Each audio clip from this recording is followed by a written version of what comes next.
This site is Shekhar Khanna from Forensics Guru. I'm starting the presentation. Basically, today's topic is call data analysis, secrets revealed. Call data basically refers to call detail records. For any investigation, call data records is basically CDR is involved. Whether the crime is, murder, rape, extortion, terrorism, for every activity, call detail records data is involved. So I am presenting my screen now.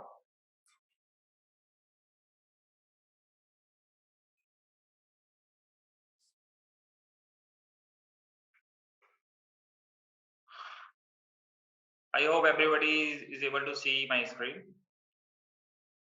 Thank you. So today's webinar, is on call data analysis, secrets revealed.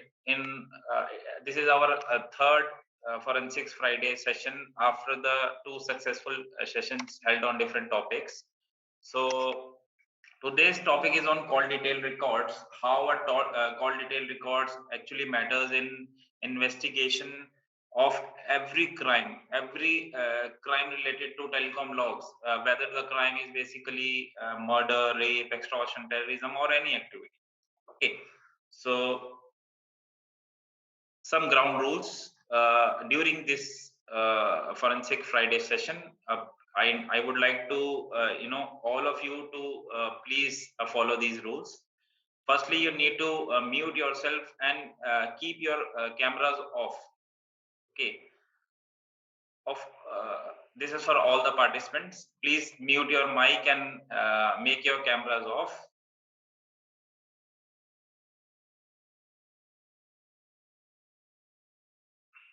Thank you. Sir, please mute your mic and make your cameras off. And a picture of all of us who have attended the Forensics Friday session on today itself will be a picture will be clicked at the end of the session. A certificate of attendance will also be provided to all the industry participants in the end. A link to the certificate will be posted in a chat box while I am presenting my Forensic Friday session. It is a request to all of you, please listen to this session, क्योंकि हमें session से सीखने को भी मिलेगा और हमें आप लोगों के इनपुट से भी सीखने को मिलेगा. तो it is better to focus on the presentation and all the things which we love to hear from you also, and the things which we are actually about to present in our presentation.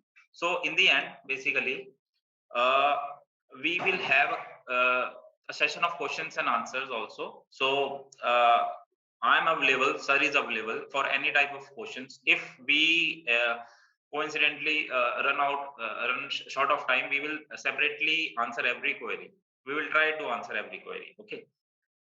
So starting from the my presentation, basically the firm name is called Forensics Guru.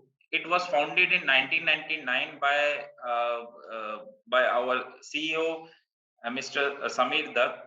He has experience of 30 plus years, and he actually have a experience of working in various international countries also, like US and UK.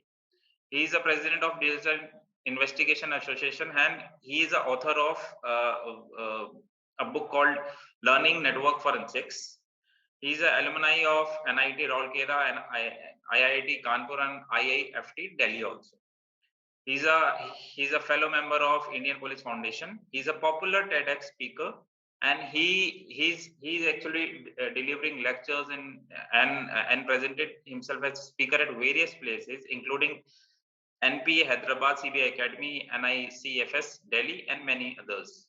Okay, he is a very keen investor. He's a very he's actually is very happy to invest in product startup which is basically related to cyber forensic and in investigation fields. So he is very fascinated in investing any technology if it is related with cyber forensics and computer forensics. Okay, sir. So a little bit about our company. Our company was established in 1999, people hardly know about forensics at that time when Mr. Samir that you know started our company. So our Forensics Guru company is one of the oldest. I can say it is the originator of digital forensics and computer forensics in India.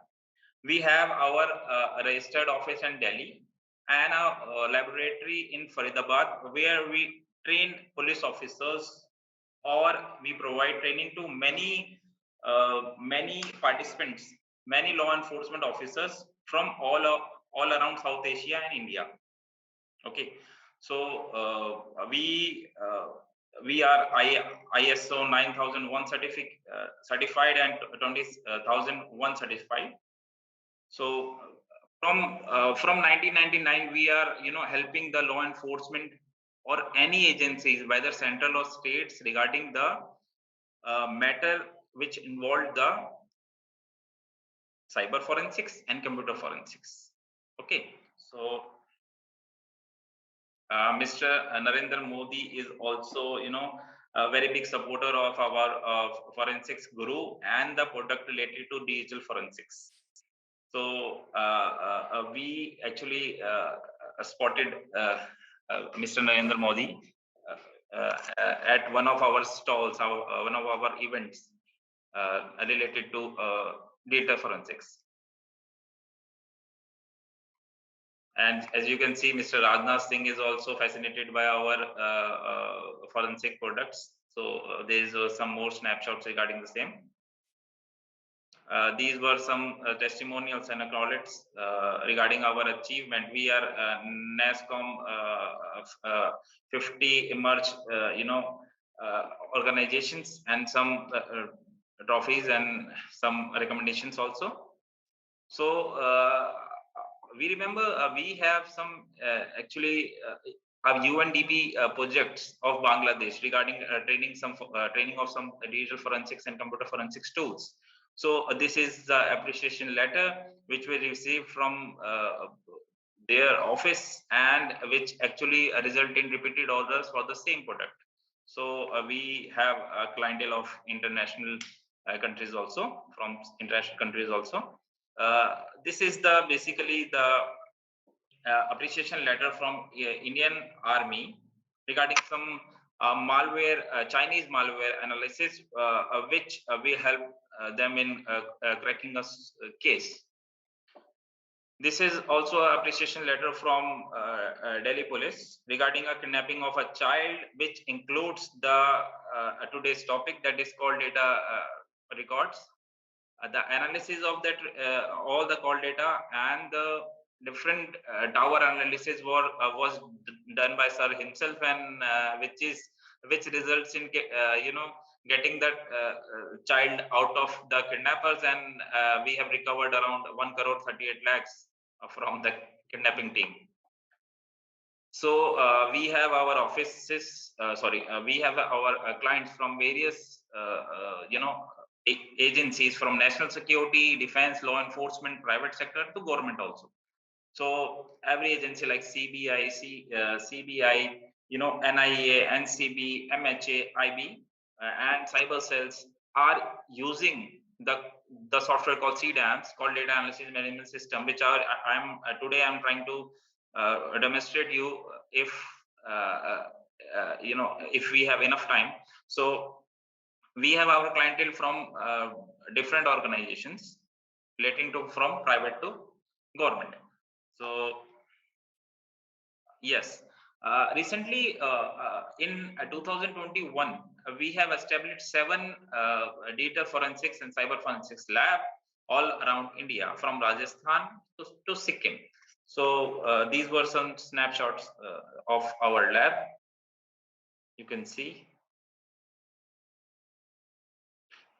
this is sir delivering some image and video for enhancement, lecture in one of the labs. Yeah, this is the DGP lab of Sikkim Police, which Mr. DGP sir has inaugurated. This is one of the lab's screenshots. Okay, so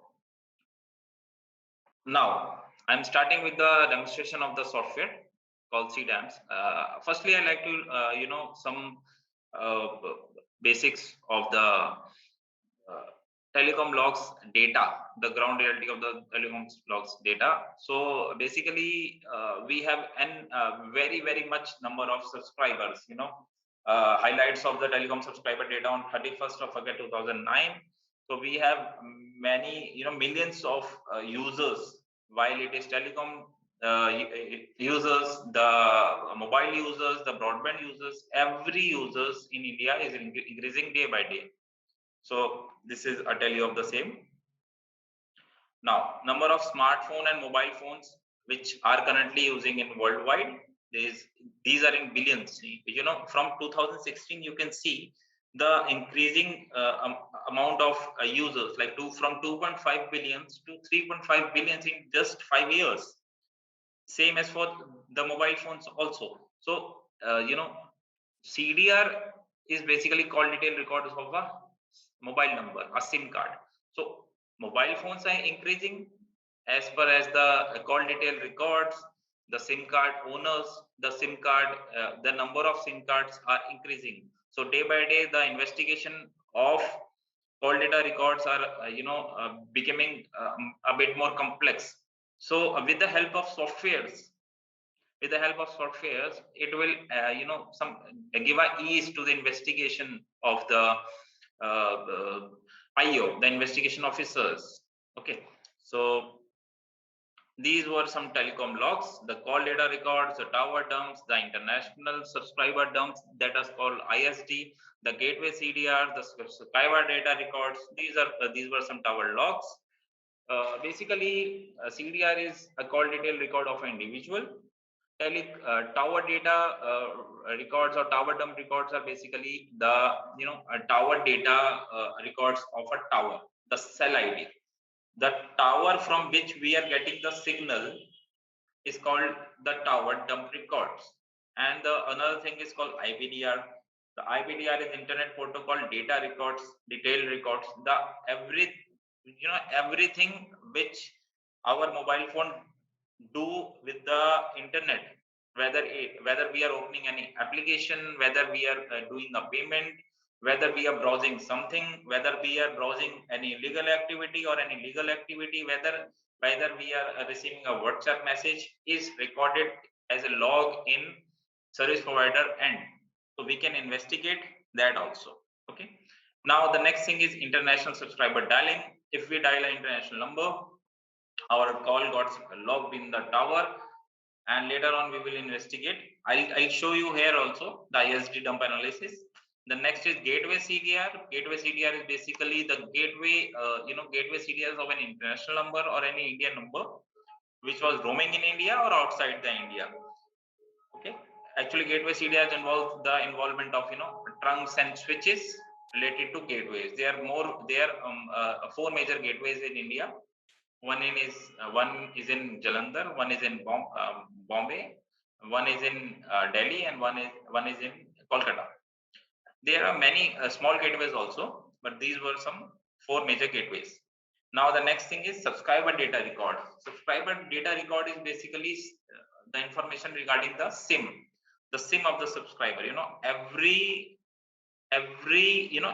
SIM is related to a number. Nowadays, how do we get a SIM? We just simply go to a shop and we just give our thumb impression, which was linked with our UID, our Aadhaar card, and we will easily get a the SIM card. So subscriber data record is all the information regarding that SIM card, from our name to our father's name, to our address, to our local address, to our permanent address, to the account number which we are using, to UID details, phone details, photo details, everything, every detailer detail from which we have purchased the SIM, everything is maintained in SDR data. That is called subscriber data record. One thing is missing, and I would actually, it is not missing, it is always there, like it is called cell ID chart.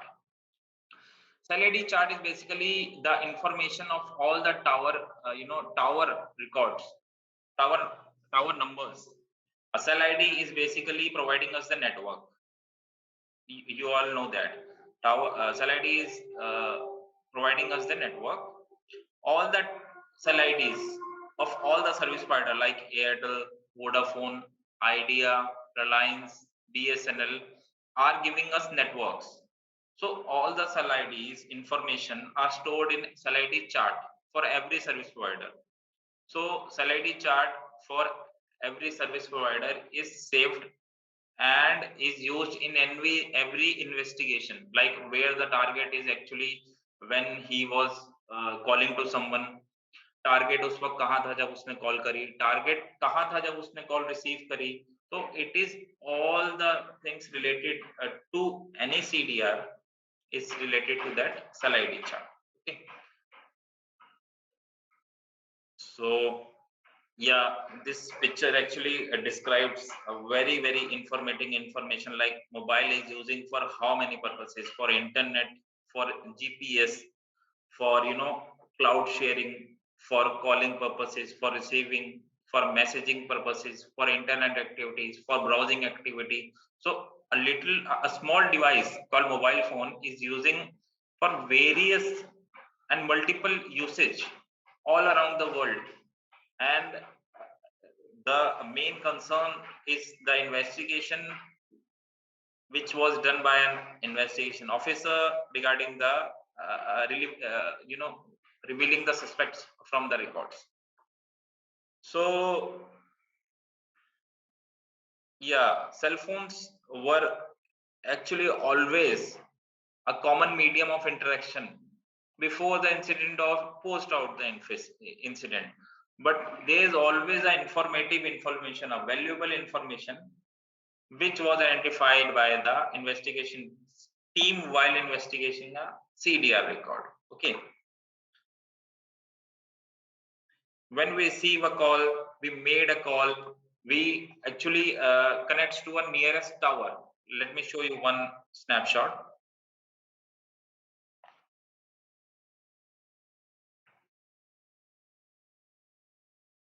Yeah. Wait a second.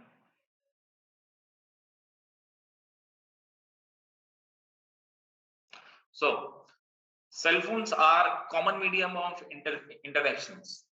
आपको पता होगा जैसे एक cell phone, एक mobile phone जब एक हमारा mobile phone जब एक टावर से कनेक्ट होता है, तो टावर से कनेक्ट होने के लिए उसको सिग्नल्स की जरूरत पड़ती है. It requires signals to work और टू रिसीव अ कॉल और टू मेड अ कॉल. हमारा phone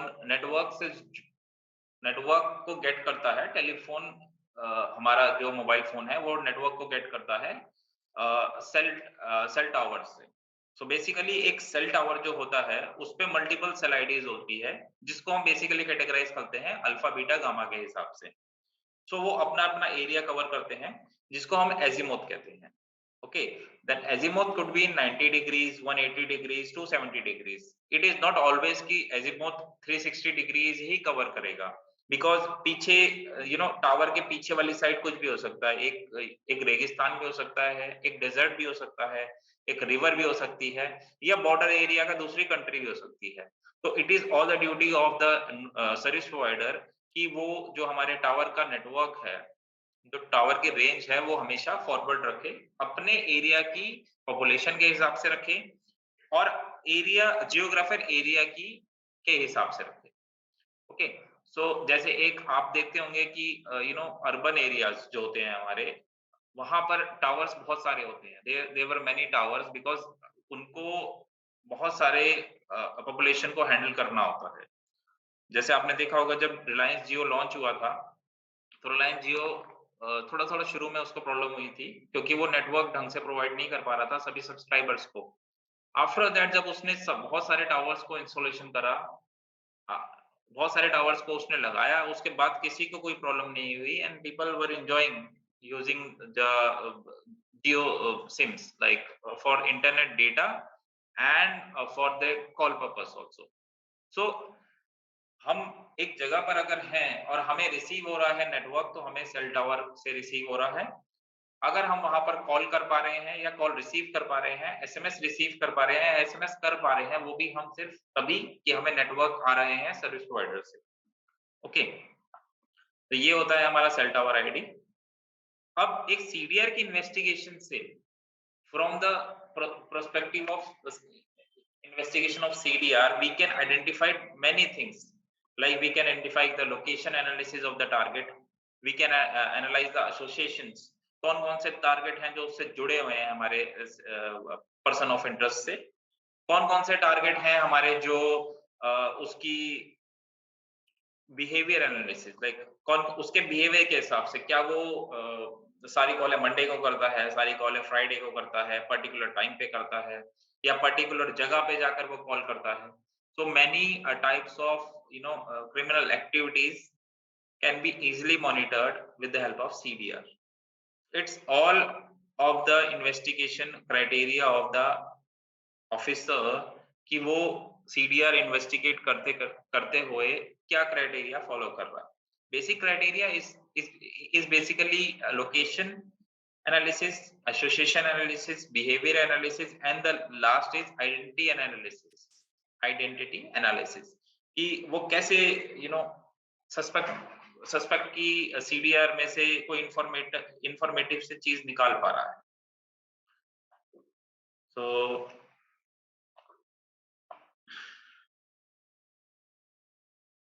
yeah, so this is the location association behavior to identify suspects. Like location is basically the presence, if the target is present at the crime scene, or the places he frequently visit or just visit at once, places common with other criminals. Like if a known criminal is based in that particular location, and if a new joining a new criminal guy which wants to join the organization can visit those places at various point of time. So this can be monitored in the software also. Any travel route, whether made as a spot or a route traveled by the suspect, can also be monitored in the software. The association, the friends or family with someone might hide be, कि वो कुछ ऐसे लोगों को जिससे वो छुपाना चाह रहा है उससे बातचीत करता हो, मतलब सोशली वो उनसे कनेक्ट नहीं है लेकिन डिजिटली कनेक्ट है, फोन पे बात करता है, वैसे मिलता नहीं है, तो अपने सारे काम वो फोन पे ही करवाता है। कुछ फैमिली मेंबर्स जिनसे वो फोन पे टच रहता है, यानी गर्लफ्रेंड्स और वाइफ, लोकल, नेशनल और international association also. Like we have when we talk about an association, especially in the case of terrorism, so we can easily relate to many terrorism activities all around India. So any terrorism activity which was basically if based in Rajasthan, we can also monitor its association with different organization in different parts of the country. Like from Hyderabad, if any Hyderabad related guy to link with this Rajasthan guy, if any Andhra Pradesh guy is coincidentally linked with this Rajasthan guy, if any Delhi based guy is linked with Rajasthan guy, so association is very important. There could be a middleman also, like master slave relationship. Maybe the guy which is at the top of the chart is may not directly link with the ground executioners, मतलब जो ऊपर के लोग हैं वो नीचे के लोग से डायरेक्टली बात भी नहीं कर सकते, हो सकता है बीच में कोई मिडलमैन भी इन्वॉल्व हो। तो association is a big word, is a big analysis method जो हम अपने सॉफ्टवेयर सीडैम से एनालाइज कर सकते हैं, इन्वेस्टिगेट कर सकते हैं और मैनेज कर सकते हैं। So and the next thing is basically behaviour. हमें बिहेवियर देखना पड़ता है कि जो हमारा टारगेट है वो कितने देर तक साइलेंट रहा, कितनी देर तक उसने किसी से बात नहीं करी, कितनी बार उसने फोन चेंज करे, पैटर्न के हिसाब से वो काम कर रहा है, फोन चेंज कर रहा है हर मतलब ऐसा कर रहा है कि वीक के स्टार्टिंग डेज में वो एक फोन यूज कर रहा है नोकिया का, फिर मिडल ऑफ द वीक वो एप्पल का यूज कर रहा है, फिर इन दी एंड में वो सैमसंग का यूज कर रहा है, and he is calling to different guys and different people he is associated with. हर एक बारी वो अलग अलग उस लोगों से बात कर रहा है, and on Sunday is actually reporting to someone. So this guy is a middle man, you know, जो ग्राउंड वालों बंदों के साथ भी जो एग्जीक्यूशनर्स हैं, जो नीचे वाले लोग हैं जिनको एग्जीक्यूट करना है, उनके उनकी कोई मकसद को, उसके साथ वो उनसे भी जुड़ा हुआ है और टॉप वाले लोगों से भी जुड़ा हुआ है। अगर वो सिम जैसे मैंने बताया वो चेंज कर रहा है बार-बार, तो मल्टीपल सिम्स वो रख रहा है, तो ये भी हमें आइडेंटिफाई करना पड़ेगा उसकी कैप से, कस्टमर एप्लीकेशन फॉर्म से, कि वेदर जो सिम वो यूज़ कर भी रहा है, वो उसके नाम पे रजिस्टर्ड है भी या नहीं है। पता चले वो किसी और के नाम पे रजिस्टर्ड है। सो उसकी सिम जहाँ से रजिस्ट्रेशन हुई है, जहाँ से उसका नेटवर्क एक्टिव हुआ है, और जिसके नाम पे सिम है, जिस शॉप से लिया गया है, ये सारी की सारी चीज़ें रिवील कहाँ से होती हैं? हमारे एसडीआर डेटा से, जैसे मैंने आपको बताया। SDR data is very important, you know, when we analyse the data, अगर हमें उसका नेम एड्रेस सामने-सामने ही आ जाए, तो it will give us a thumbs up in the investigation criteria. And the next thing is communication with calls and text message. Yes, अगर वो जैसा मेरे को याद है, I was you know in the middle of N investigation in somewhere, तो मेरे को एक केस के बारे में डिटेल शेयर करी गई थी कि पूना, एक बंदा है जो पूना में रहता है, and he is visiting you know Lonavala, एक जगह है मुंबई के पास या पूना के पास।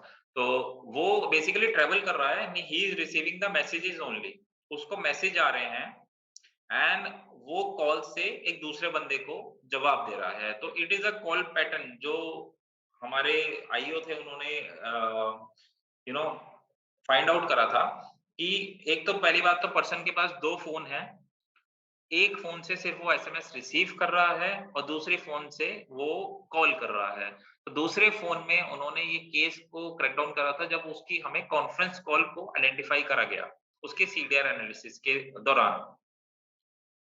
तो ये भी एक पार्ट है उसके बिहेवियर का कि कैसे एक बंदा एक किसी यू नो क्राइम में इन्वॉल्व हो सकता है डिफरेंट डिफरेंट सिम से और डिफरेंट डिफरेंट क्राइटेरिया से। Now all about CDAMs. Basically, CDAMs is a powerful tool which helps the law enforcement agencies to investigate, to analyze, and manage the telecom logs. Now, it is the basically post. It is a post incident and used as a prevention perspective also. Basically, CDAMs का पूरा नाम है call data analysis and management system. ये data को import भी करता है, analyse भी करता है, मैनेज भी करता है। अब बात करते हैं हम थोड़े बिग डेटा की। जैसे अगर किसी केस में मान लीजिए 3 to 400 सीडीआर आ गई, तो CDMs can handle it very easily. उसी डेटा को आप एक्सपोर्ट भी कर सकते हैं डिफरेंट फॉर्मेट्स में, और आप उसी डेटा को मैनेज कर सकते हैं, कैटेगराइज कर सकते हैं अपने हिसाब से। Okay, so it has been rigorously used by Indian law enforcement agencies throughout India, whether the case is related to any terrorism, Naxal attacks, kidnapping, murders, vehicle thefts, prison jail monitoring, any personal robbery, or any movement robbery and dacoity also. So CDMs has been used by many central agencies and state agencies throughout India. Like I can mention some name also. Like MHAIB is using CDMs. Around 100 licenses are being obtained by them. It has been used in 77 different locations throughout India. CBI, CIA, and CBNIA is also using CDAMs in various investigations for the call data records, for the tower data records, for the ISD data records, and gateway data records. So many PHQs, many cyber cells, many state agencies are also using CDAMs. So I'm presenting you a little bit of a demo case of the software, please.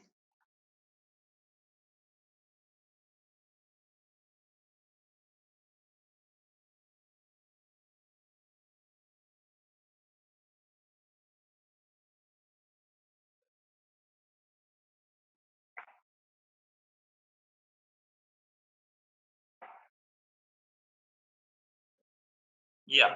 So this is all about this video is all about like कि एक call detail क्या होता है, जो मैंने चीजें आपको बताई है सेम वो इस वीडियो में है कि कॉल डिटेल कैसे क्या होता है, वो कैसे काम करता है एंड एक कैसे एक इन्वेस्टिगेशन में बहुत ही इंपॉर्टेंट होता है.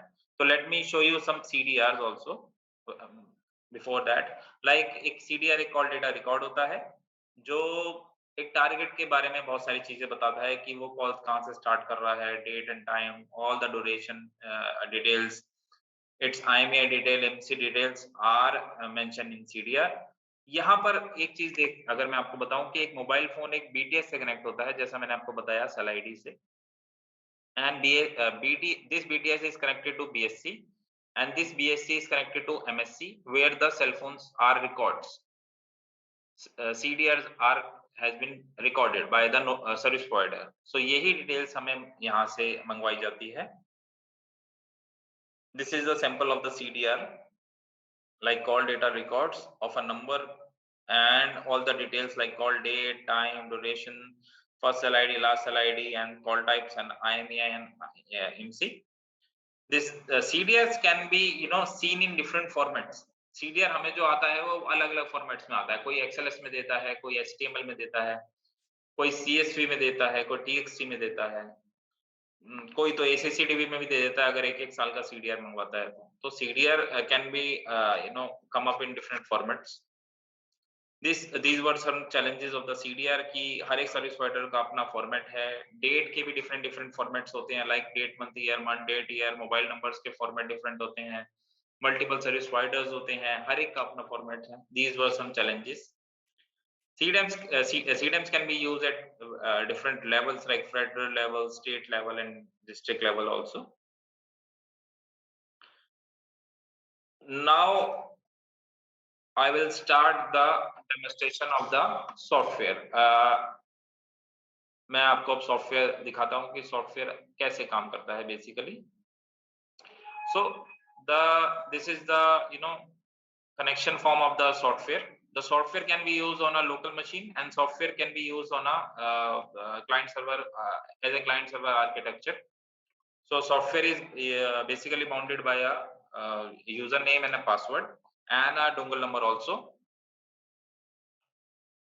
This is the home screen of the software, the dashboard of the software.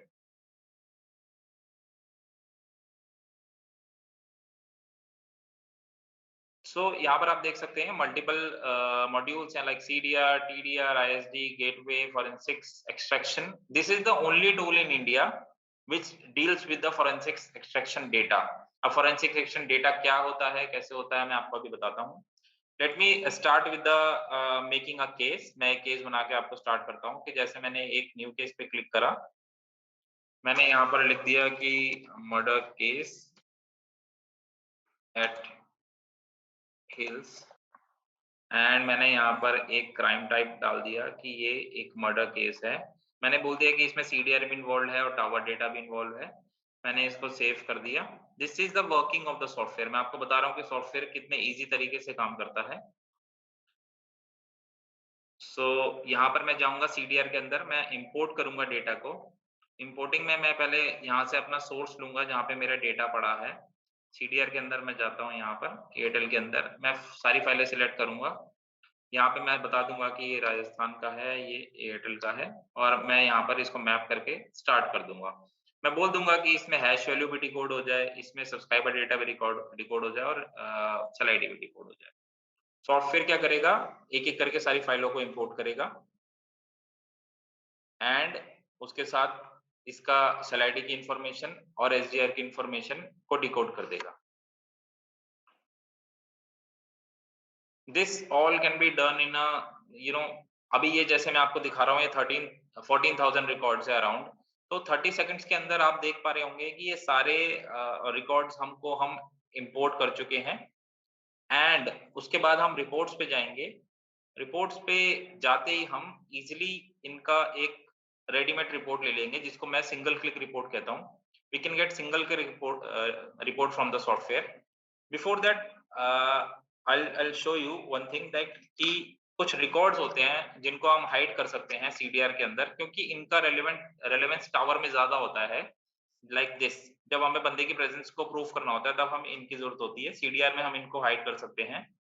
तो जैसे मैंने एक्सक्लूजन रूल से इसको अप्लाई करके मैंने सीडीआर में से इनको हटा देता हूँ मैं यहाँ से। आप देख पा रहे होंगे ये नंबर सारे हट गए हैं। Alphanumeric number, number less than 9, telemarketing number, toll free numbers. मैं रिपोर्टिंग में जाता हूँ। रिपोर्टिंग में मैं टारगेट समरी रिपोर्ट को प्रीव्यू कर सकता हूँ। Now, these all 4 reports are single click reports. यहाँ पर हम एक टारगेट के इंफॉर्मेशन को इजीली मॉनिटर कर सकते हैं। जैसे आप यहाँ देख रहे हैं कि मैंने डिफरेंट डिफरेंट टारगेट्स डाले हुए हैं और मैंने डिफरेंट डिफरेंट टारगेट के हिसाब से इंफॉर्मेशन को यहाँ पर रखा हुआ है। तो सभी की इंफॉर्मेशन आ रही है। जैसे मैं एक टारगेट आपको दिखाता हूँ यहाँ पर। ये एक टारगेट की इंफॉर्मेशन है, उसका नेम है, एड्रेस है, उसकी टॉप 5 की कॉल्स आ गई, उसकी फ्रीक्वेंसी आ गई, उसकी टॉप 5 फ्रीक्वेंसी के हिसाब से एसोसिएशन आ गया कि कौन-कौन सा एसोसिएटेड है उससे, और उसके ड्यूरेशन के हिसाब से एसोसिएटेड है। नेक्स्ट जो पेज है वो बता रहा है कि कौन-कौन से फ़ोन्स वो यूज़ कर रहा है, मोबाइल फ़ोन्स, और कितनी बारी यूज़ कर रहा है। फिर नेक्स्ट है कि कौन-कौन से वॉच लिस्ट नंबर के साथ वो लिंक्ड हुआ है। इसका मतलब कि आप सॉफ्टवेयर के अंदर वॉच लिस्ट भी इंपोर्ट कर सकते हैं डिफरेंट कैटेगरी के हिसाब से, कि आपने बोल दिया कि this watch list basically relates to the criminals of murder, this watch list related to the criminal of terrorism. तो उस डेटा को हम सीडीआर के डेटा के साथ भी इजीली मैच कर सकते हैं और रिपोर्ट्स के फॉर्म में यहाँ पर आता है। This is the top 5 day and night locations of the target, कि टारगेट नंबर दिन में सबसे ज्यादा कहाँ था और किसको कॉल कितनी बार कॉल कर रहा था, और रात को कहाँ था, कितनी बार कॉल कर रहा था। ये सिंगल के रिपोर्ट्स है। हर एक टारगेट के लिए आप यहाँ से देख सकते हो, उसकी इंफॉर्मेशन यहाँ पर आती है। ठीक है सर। तो एक और सिंगल क्लिक रिपोर्ट है जिसको हम रिपोर्ट प्रीव्यू कहते हैं। ये बेसिकली फास्ट रिपोर्ट है जो एकदम आ जाती है। जैसे मैंने क्लिक करा और ये रिपोर्ट यहाँ जनरेट हो गई। इसके हिसाब से आप रिपोर्ट को इजीली एक्सपोर्ट भी कर सकते हैं डिफरेंट फॉर्मेट्स में। यहाँ पर एक्सपोर्ट का भी ऑप्शंस है और आप इसको पीडीएफ में भी एक्सपोर्ट कर सकते हैं, और यहाँ से इसका थोड़ा समराइज वे में भी इसको देख सकते हैं कि कौन कौन से मोबाइल फोन थे। आप देख सकते हैं यहाँ पर नेम एड्रेस भी डिकोड हो गया है, अदर पार्टी का भी, टारगेट का भी। तो ये सारे रिपोर्ट्स आप यहाँ से देख सकते हैं easily. Watch list matching and all the things, call types, आप यहाँ से हर एक टारगेट की देख सकते हैं। इसके अलावा एक रिपोर्ट और है जिसको हम कहते हैं क्विक एमएस एक्सेल रिपोर्ट्स। ये बेसिकली सुबह के 8 से के हिसाब से और रात के 8 के हिसाब से डेटा को कैटेगराइज करता है। इसका आउटपुट मैं आपको यहाँ दिखा देता हूँ। ये देखिए, एक तो ये कॉमन नंबर की शीट बनाएगा। कॉमन नंबर की शीट में बेसिकली ये बता देगा कि ये कुछ नंबर है कॉमन जो निकले हैं हमारे टारगेट के अंदर, इन पांचों टारगेट के बीच में से।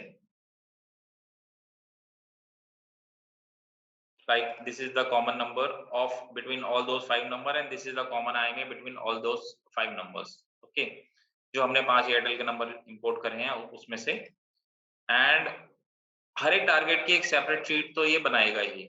जैसे उस टारगेट की सारी इंफॉर्मेशन आएगी कि वो टारगेट कौन है, कौन कौन से 5 कॉल टाइप्स वो यूज कर रहा है, टॉप 5 अदर पार्टी के हिसाब से फ्रीक्वेंसी कौन कौन सी है, टॉप 5 हॉल्ट्स कौन कौन से, कहाँ पे वो रुकता है, टॉप नाइट हॉल्ट कौन कौन से हैं, उसके हिसाब से सारी इंफॉर्मेशन देता है समरी में।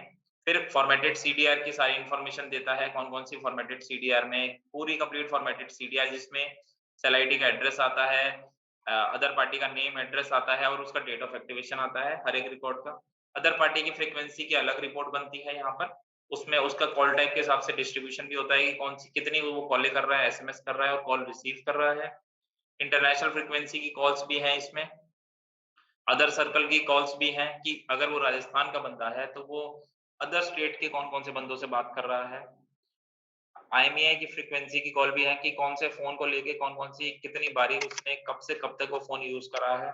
इससे हमें पैटर्न कॉलिंग का पता चलता है कि वो फोन चेंज करता है बहुत बार या सिम चेंज करता है बहुत बार। ये है लोकेशन के एनालिसिस की कौन-कौन सी लोकेशन के हिसाब से जो टारगेट है वो प्रेज़ेंस है और कहाँ पर वो दिन में प्रेज़ेंट है और कहाँ पर वो रात में प्रेज़ेंट है। वॉच लिस्ट मैचिंग नंबर के साथ, वॉच लिस्ट मैचिंग आईएमईआई के साथ। अगर कोई स्टोलन आईएमईआई यूज़ कर रहा है, कोई स्टोलन मोबाइल फ़ोन यूज़ कर रहा है, तो उसकी इन्फॉर्मेशन भी यहाँ पर आ जाएगी। हमने अगर डेटाबेस में डाल रखी हैं चीज़ें तो, ठीक है? ये हो गया एक सीडीआर की क्विक एनालिसिस। हमने सीडीआर इम्पोर्ट करी, हमने एनालाइज़ कर दी।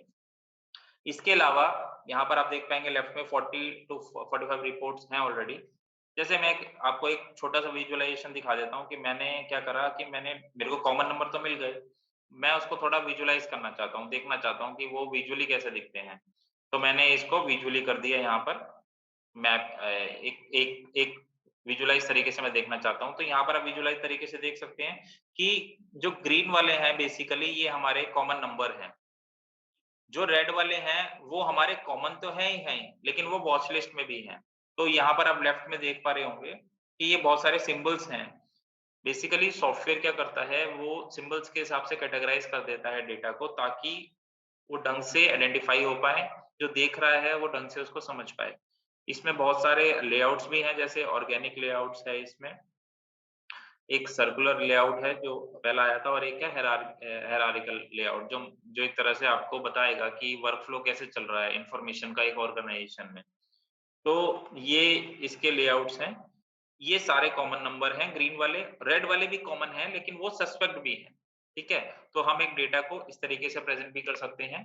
अब मैं आपको एक रिपोर्ट दिखाता हूँ जिसका नाम है फोरेंसिक एक्सट्रैक्शन जो मैंने आपको बताया था कि मान लीजिए आपके पास कहीं से आपको एक मोबाइल फ़ोन मिला, किसी बम ब्लास्ट में आपको मोबाइल फ़ोन मिला टूटा हुआ। आपने उसकी इन्वेस्टिगेशन के लिए मोबाइल फ़ोन को फोरेंसिक साइंस लैबोरेटरी भेज दिया एफएसएल। एफएसएल भेजने के बाद आपने सीडीआर की एनालिसिस शुरू करी। इतने में एफएसएल वालों ने उस फ़ोन का डेटा आपको एक्सेल फाइल में दे दिया। सीडैम्सी इकलौता ऐसा टूल है पूरे इंडिया में जो फोरेंसिक डेटा के को इम्पोर्टिंग को और उसके मैनेजमेंट को इम्पोर्ट करने की अनुमति देता है। देन सॉफ्टवेयर ने वो डेटा को इम्पोर्ट करा और सीडीआर के साथ मैच कर लिया। अब वो जो नंबर जो फ़ोन मिला था वो एक टेररिस्ट का भी हो सकता है। तो इससे पता चलता है कि कोई सीडीआर में ऐसा बंदा तो नहीं है जो टेररिस्ट के साथ भी इन्वॉल्व था ब्लास्ट से पहले। तो उसके कॉन्टैक्ट्स, उसके कॉल्स, उसके एसएमएसेस या उसके चैट्स जो भी मैच करेगी, सॉफ्टवेयर मैच करके आपको रिजल्ट दिखा देगा यहाँ, ठीक है? एक और रिपोर्ट है जिसको हम कहते हैं जियो एनालिटिक्स। जियो एनालिटिक्स बेसिकली क्या होता है कि गूगल पे हमारा जो सॉफ्टवेयर है वो 100% ऑफलाइन है, लेकिन हम ऑनलाइन मैप भी यूज़ कर सकते हैं। इसमें वो वाली ऑप्शन भी है, आप देख पाएँगे लेफ्ट में वेब लेयर मैप है। तो हम बेसिकली डेटा को प्लॉट भी कर सकते हैं मैप के ऊपर और हम मूवमेंट भी कर सकते हैं किसी एक टारगेट की। जैसे मैंने राइट क्लिक करा, मैंने बोल दिया शो मूवमेंट विद अज़ीमुथ। तो सॉफ्टवेयर क्या करेगा, टारगेट की मूवमेंट को दिखाएगा प्लॉट करके मैप के ऊपर। हम उस मूवमेंट का स्नैपशॉट भी ले सकते हैं, हम डेटा के साथ वो मूवमेंट को कैप्चर भी कर सकते हैं। मैं आपको दिखा देता हूँ यहाँ पर, ठीक है? तो ये बेसिकली मूवमेंट है हमारे टारगेट की कि वो कहाँ-कहाँ है और कहाँ-कहाँ मूवमेंट करता है। जैसे मैंने एक स्नैपशॉट लिया हुआ है, मैं आपको यहाँ शेयर कर देता हूँ।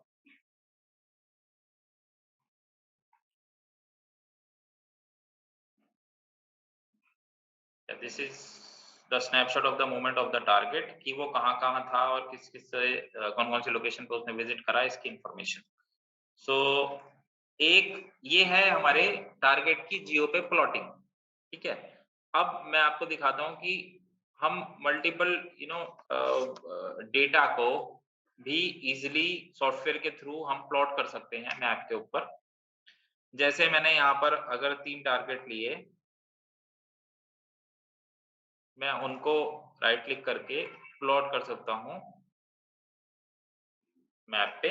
अलग-अलग कलर्स दे सकता हूँ ताकि मैं उनको आइडेंटिफ़ाई कर पाऊँ ईज़िली।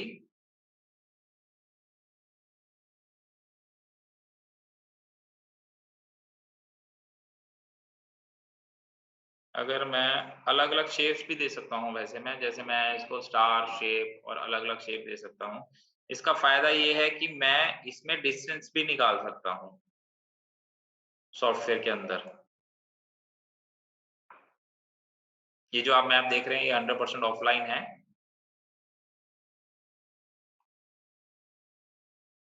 जैसे मैं अगर किसी 2 टारगेट के बीच में मिनिमम स्पेसिंग देखना चाहता हूँ, तो मैं यहाँ से एक लाइन भी ड्रॉ कर सकता हूँ, उसकी इन्फॉर्मेशन मेरे पास आ जाएगी।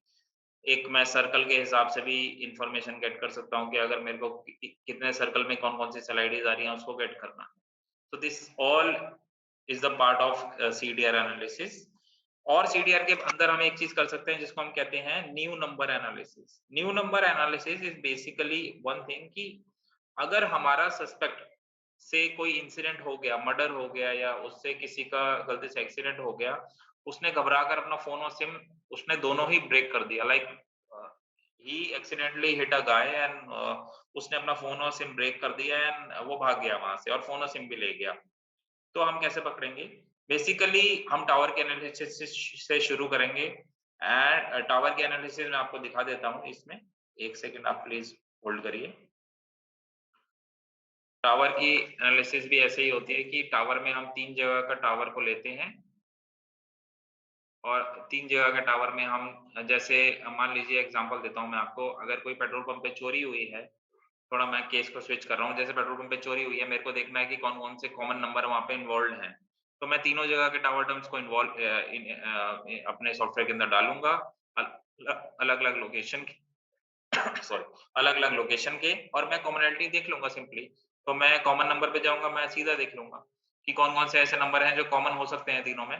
तो सॉफ्टवेयर ईज़िली मेरे को बता देगा कि ये जो 8 टारगेट हैं, ये कॉमन नंबर हैं मेरे, उन तीनों पेट्रोल पंप की लोकेशन थे वहाँ पर। फिर हम इनकी कॉल्स की डिटेल को मैच करेंगे कि क्या ये चोरी के दौरान ही वहाँ थे? क्या जब पेट्रोल पंप पे रॉबरी हुई है तभी वहाँ थे? तो हम इनके डेट टाइम पे फ़िल्टर लगा के इनको मॉनिटर करेंगे। फिर हम इनके सीडीआर मँगवाएँगे। बेसिकली ये किसी भी इन्वेस्टिगेशन का यही तरीका होता है कि पहले टावर के डेटा की एनालिसिस होती है, फिर हम सीडीआर मँगवाते हैं। ठीक है?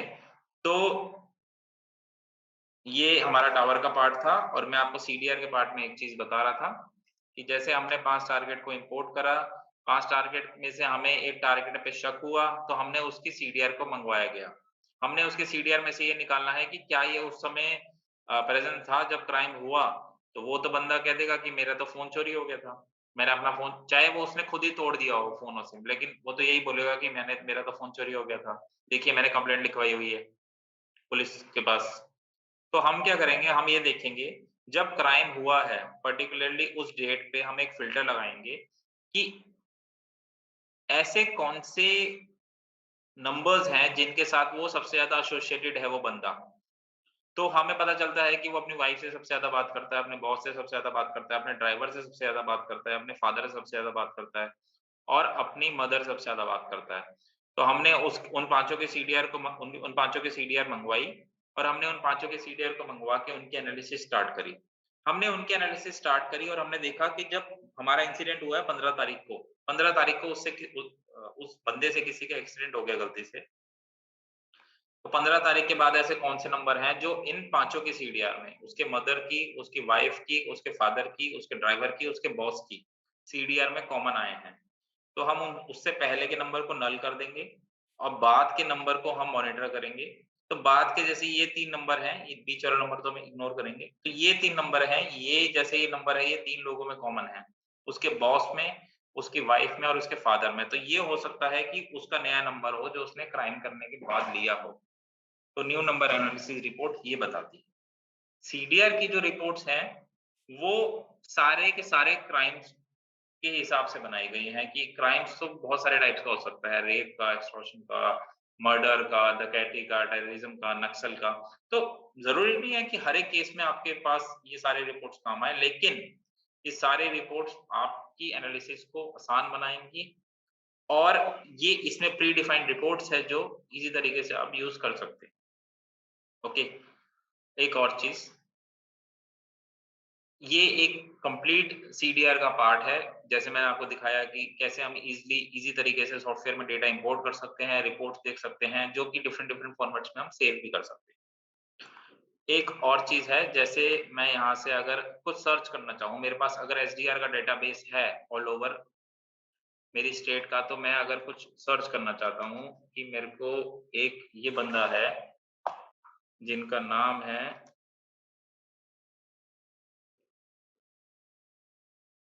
इनकी इंफॉर्मेशन चाहिए कि मेरे डेटाबेस में ये कहाँ है। तो मैं जैसे सर्च करूँगा, इनकी इंफॉर्मेशन मेरे डेटाबेस में से निकाल के दिखा देगा। तो सॉफ्टवेयर के अंदर एसडीआर की सर्चिंग नंबर नंबर से भी है, उसके नाम से भी है और डिफरेंट नाम के पैटर्न से भी है। इसका मतलब एंड और के हिसाब से भी है कि अगर मैं देखना चाहूँ कि मेरे डेटाबेस में ये पर्टिकुलर कॉम्बिनेशन के कोई रिकॉर्ड है, तो पूरे एक स्टेट का अगर मैं एसडीआर की बात करूँ, तो it will go around 9 crore records. तो 9 करोड़ रिकॉर्ड्स में से सॉफ्टवेयर ने इजीली फेच कर लिया कि हाँ, एक बंदा है जिससे आपकी सर्चिंग पूरी एग्जैक्ट मैच करती है। तो उसकी सारी इन्फॉर्मेशन हमारे पास सारी आ जाएगी, जो इन्फॉर्मेशन हमने रखी होगी, from UID, from date of activation, from his father's name, from his address, तो सारी चीजें, ये सारी चीजें उसमें कवर हो जाती हैं। Okay, so this is the CDR part and this is the SDR part, कि हम एसडीआर में नंबर के हिसाब से भी सर्च कर सकते हैं, डेट ऑफ एक्टिवेशन के हिसाब से भी सर्च कर सकते हैं, फ्री टेक्स्ट तो हम सर्च कर ही सकते हैं, मैंने जैसा आपको बताया। Okay, so this is the SDR part, this is the watch list, कि हम कहाँ से वॉच लिस्ट डाल सकते हैं। सो कॉल डेटा एनालिसिस में बहुत सारे चीजें होती हैं। जैसे हमें एक चीज मैं आपको दिखाता हूँ, यहाँ पर एक चीज होती है जिसको हम कहते हैं सैंडविच कॉल्स। सैंडविच कॉल होते हैं बेसिकली एक तरह के पैटर्न कॉल्स, कि एक हमारे पास कुछ 5 नंबर आए हैं, उन 5 नंबर्स में से हमें कुछ ऐसी चीज निकालनी है जो इजीली हम आइडेंटिफाई नहीं कर पा रहे। तो सॉफ्टवेयर क्या करेगा, हम मान लीजिए हमने एक 500 सेकंड्स का एक ब्रेकअप बनाया कि 500 सेकंड्स में ऐसा देखो कि 500 सेकंड्स में कौन-कौन सी कॉलें हम निकाल पा रहे हैं।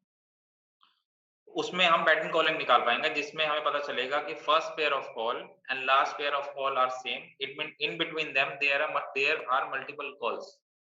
ओके, तो ये हम उसमें से इजीली निकाल सकते हैं, चाहे हमारा डेटा वॉल्यूम कितना भी हो।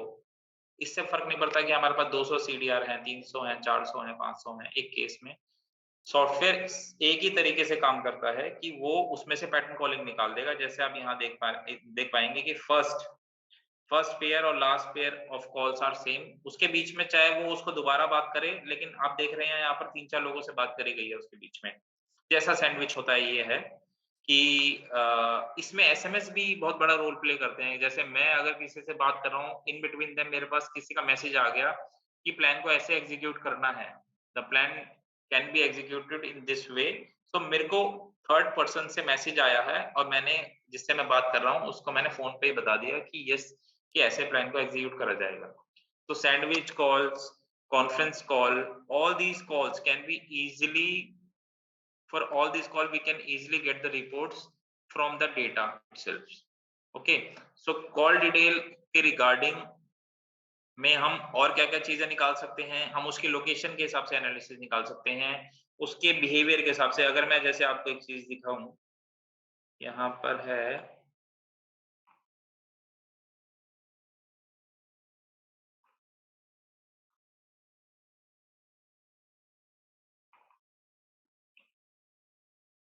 या एक रिपोर्ट है जिसको हम कहते हैं IMEI usage analysis based on date, कि कौन कौन सा टारगेट वो किस किस दिन क्या क्या आईएमईआई यूज कर रहा है। अब ये थोड़ा ना, ये नीचे वाला जो रिपोर्ट है ये थोड़ी काम की है। जैसे एक टारगेट है वो कितनी फोन स्विच कर रहा है और कौन सी तारीख से कौन सी तारीख को स्विच कर रहा है, और कितनी कितने दिन वो बात कर रहा है उस फोन पर, कितनी फ्रीक्वेंसी से बात कर रहा है। तो इसका मतलब जो हमारा टारगेट है वो फोन बदल रहा है बार बार, जब भी वो कोई एक्टिविटी को कंप्लीट करना चाहता है। तो ये consecutive days of IMEI changing की रिपोर्ट है, और ये उसके टोटल टाइम पीरियड की आईएमईआई की रिपोर्ट है कि वो उसने पूरे महीने में कितनी दौरान आईएमईआई चेंज करा और कितनी उसकी टोटल फ्रीक्वेंसी थी, कितना उसका टोटल का डेटा था। ओके, सो कॉल डिटेल के रिगार्डिंग हमारी इन्वेस्टिगेशन और हमारे जो इसमें बेसिकली क्राइटेरिया जो फॉलो करते हैं हम इन्वेस्टिगेशन में, वो कंट्री से रिलेटेड भी हो सकता है, स्टेट से रिलेटेड भी हो सकता है। जैसे मैंने बताया सैंडविच कॉल भी हो सकता है, कॉन्फ्रेंस कॉन्फ्रेंस कॉल भी हो सकता है, न्यू नंबर एनालिसिस भी हो सकता है। Software does all the parts, software सारी चीजें करता है, इजिली डेटा इंपोर्ट करता है, इजिली रिपोर्ट आप देख सकते हो। तो ये कॉल डेटा का जो सेशन था आज जो मैंने आपको बताया, ये यहीं पर हम इसको कंक्लूड करते हैं। अब हम मैं आपको चैट में एक लिंक शेयर कर देता हूँ, जिसमें आप वो देख पाएँगे। चैट में मैं एक पेस्ट कर देता हूँ, जिसमें हम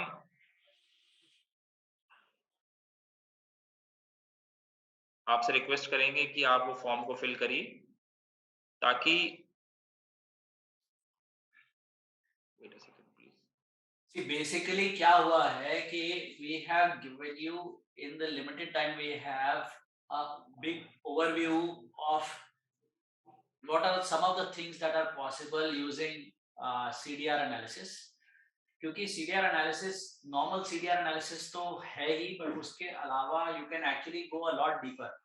अब जैसे to give you an example कि भाई एक जो अभी सिचुएशन शेखर डिस्कस कर रहे थे, what was happening was that there was one particular person, we geo fenced that area, and CDAMs you can see the geo fencing, you can geo fence the area, and we were looking to see what are the pattern of calls in that area. So we got tower dumps, and using those tower dumps, when we looked inside, हमने देखा कि there are a lot of calls going to international countries from within that area from the same SIM.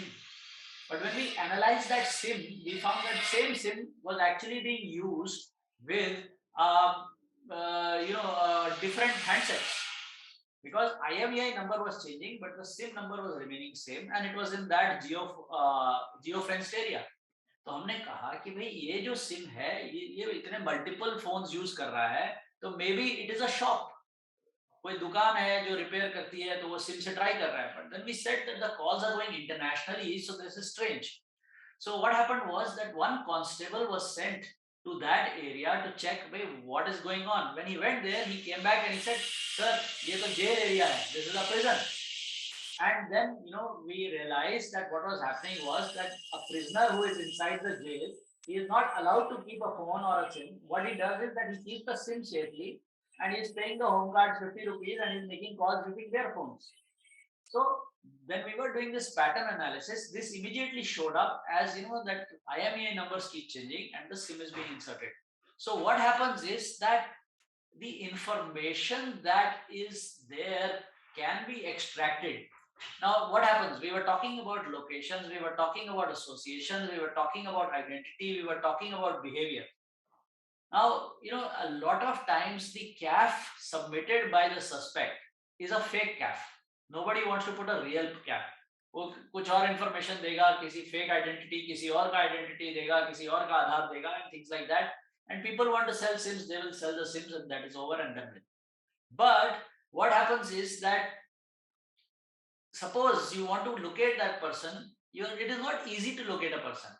But अगर आप उसका आप CDR analyse कर रहे हो, तो उसमें देखते हो कि there is a short code being used, which is an example of, say, showing that the message has come from Domino's. So when we analyze that, we see, okay, Domino's, that means Domino's pizza delivery has happened.